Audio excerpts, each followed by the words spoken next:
Hey everyone, it's LaShonda from Labors of Love, and I'm here with another Therapy Thursday. Today I would like to talk about freeing up space. When I talk about freeing up space, I'm really thinking in the context of relationships, most specifically friendships.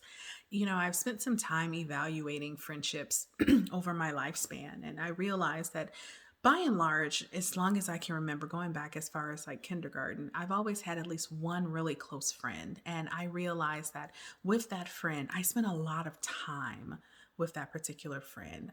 We went places together, we played together. I told that person a lot of things and they shared things with me. And because this relationship was so close, it oftentimes filled a lot of needs that I had. And so when that one particular friendship would begin to dissipate, or a person would move or relocate, or we would just drift apart, I found that I would always find myself back in another really close relationship. And so I really have this pattern in my life where I look for one person to be many things to me. And that this one close friend is going to be my confidant, and they're going to be my person I tell things to, and they're going to be the person I cry with, and they're going to be the person that gives me advice and all that stuff, right? And so I thought about what friendships have looked like for me as an adult. And I began to realize that there's another pattern that I fall into. And that pattern is not recognizing that relationships shift and change over time. And so what I'll begin to do when I recognize that I'm in relationship with someone who either their schedule is shifting or their family dynamic is shifting or whatever is happening, the relationship is not the same, then I do this thing where it's almost like I put a reserved sign on the seat. And it's like I just sit and wait for that person to finally have time, to finally come back around, to finally, make space for me in their shifting life. And I find that I am building frustration and sadness and resentment because oftentimes that doesn't happen. So what I'm learning is it's okay to free up space.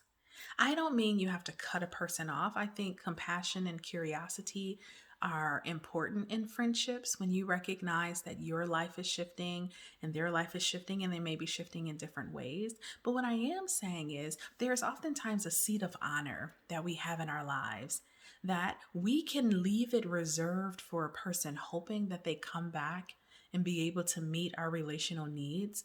Or we can free up space and say they still have a place in my life, but maybe it's not the seat of honor. Maybe if I free up this space, then someone who is already in my life that I'm overlooking, or someone who's not yet in my life, can come along and actually meet the relational needs that I have. I no doubt have been this friend for someone else. I know that as my career has taken off, as I have children who are growing and their needs for time and resources are increasing, that I probably have had a seat of honor in someone else's life that I have not been able to show up for the way they need. And what I can recognize is I don't want to be necessarily cut off from that person, but I have to realize that it's okay if they free up space in their lives for someone to meet their relational needs in a way that I can't. And I'm willing to do that for myself. And so that's the invitation that I leave with you this week. Are you reserving space in your life, hoping that someone who's been in your life for a while will come around or make space or time to meet your relational needs? Or is it time for you to free up space so that someone who can meet your relational needs has the opportunity to be there for you? So I think it's worth the consideration. I know I'll be thinking about it. If you'd like to reach out to me, if you have suggestions for content, please reach out at www.thelaborsoflove.com. Don't forget we're on all the major social media outlets. We also have our brand new Instagram account specifically for the podcast, the_LOL_pod. And give us that 5-star rating for the podcast. Write us a review. Share the podcast with your friends and loved ones. Until we meet again, you all be well.